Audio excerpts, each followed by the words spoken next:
Bonjour à tous, avec l'aide de Dieu, le Hayom Yom du 4 Sivan, 48e jour du Homer, un grand Mazal Tov à notre fille Esther Mouchka pour son anniversaire.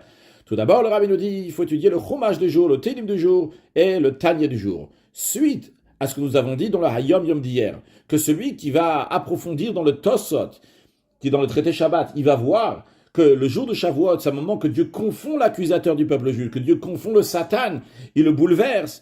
Alors, il va comprendre que c'est un jour très particulier, le jour de Shavuot. Alors, concrètement, qu'est-ce qu'il faut faire de ça? En quoi il faut profiter ce jour-là? Eh bien, le rabbi précédent continue dans sa lettre aux élèves de la yeshiva, en leur disant, Shavuot, c'est un temps propice pour faire tout ce qui en sont possible, pour améliorer son étude de la Torah, le service de Dieu, pénétrer de sa crainte de Dieu, pour faire teshuva sur tout ce qui touche à cette étude. Et il n'y a pas d'intervention du Satan. Le Satan ne peut pas venir déranger. La même manière que quand on sonne le chauffard à Rosh Hashanah, ou bien le jour de Kippour, que le Satan ne peut pas bouleverser, eh bien la même chose aussi, le jour de Shavuot, le Satan ne peut pas bouleverser.